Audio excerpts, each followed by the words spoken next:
Time to talk about the O's presented by FedEx. And for this, we're doing camp position battles. Why don't you tweet us along and tell us how you think we're going to be doing, who you think should be winning this position over as we go through the discussion, because we want you to hold us accountable as we go through it.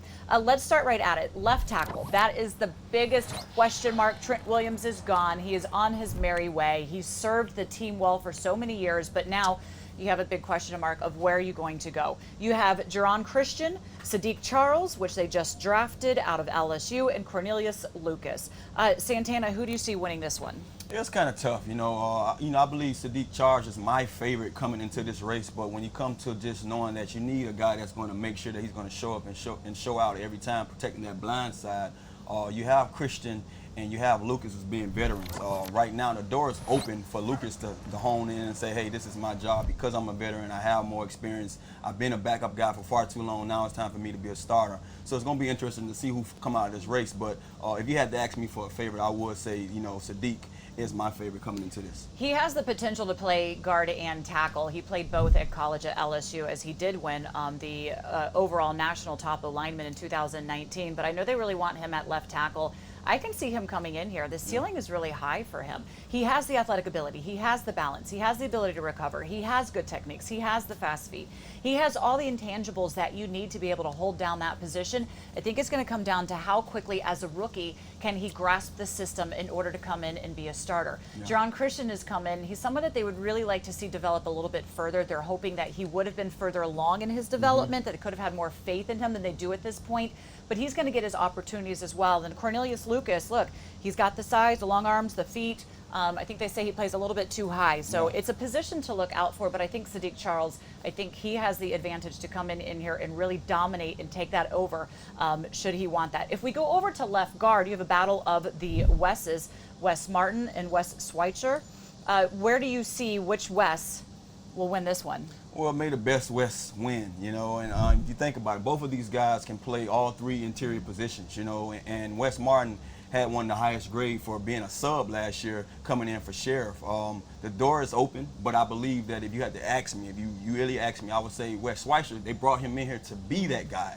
But Wes Martin going to say not too fast. I want to make sure that I can, put my name or stamp my name on this position. So I think Wes Martin will probably be the guy if you had to ask me. But Schweitzer's not here for nothing. And at worst case scenario, both of these guys can play any position in the interior. So we have depth in that position, something that we didn't have in the last few years. We've seen that offensive line go through so many injuries and be shuffled all around. I think Schweitzer has the good leverage. He's a good anchor. He's got quickness to him. But I think they're going to give Wes Martin a good look here.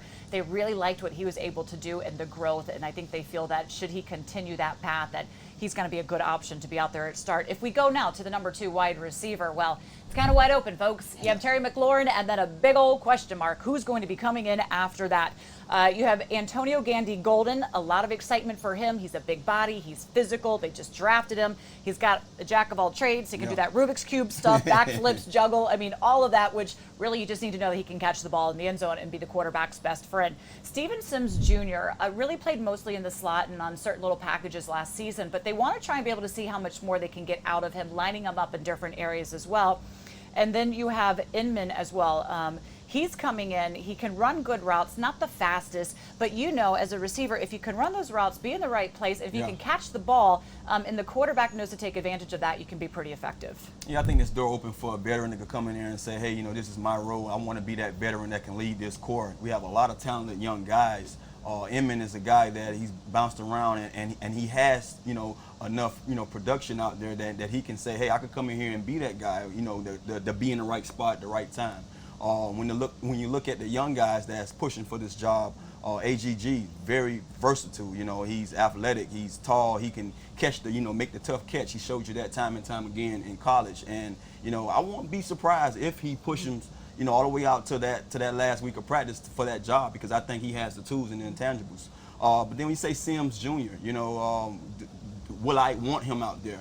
I won't say that I wouldn't want to see him out there. I think he's a guy that I would want to see a lot in that slot, so I would leave that job for him alone. It's another Sims out there. You can talk about Cam Sims. He's a guy that showed us signs. He's wearing number 89.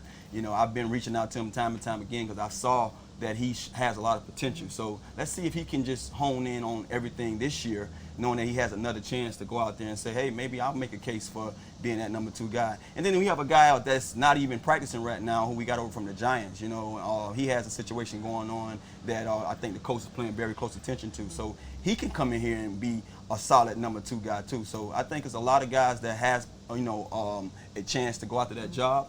And it's going to be all about, come week 5 of the, this preseason, or rather you could say training camp, to see who wins that. When talking with offensive coordinator Scott Turner, he says it isn't really going to necessarily be who starts opposite of Terry McLaurin, but it's going to be how many snaps do they get in this game. You know, who's going to be out there the most opposite, because they're going to have to shuffle it around. And right now, because they're just going through walkthroughs, it's just too wide open. You haven't been able to see when they put on the pads, maybe one of them will step up and shine a little bit. If we move over to tight end, it's another really big question mark, because you have no Vernon Davis, out there, as well as he is now retired. Jordan Reed is off to the 49ers. We wish him nothing but help. So you have Richard Rodgers. I think he's a little bit of a sleeper. He's often been injured, but I know they're excited to be able to see if he can stay healthy, what he could potentially do. Jeremy Sprinkle, they want him to get a little bit more size on him, build up some strength, but you saw him get in the end zone last season with Dwayne Haskins Jr.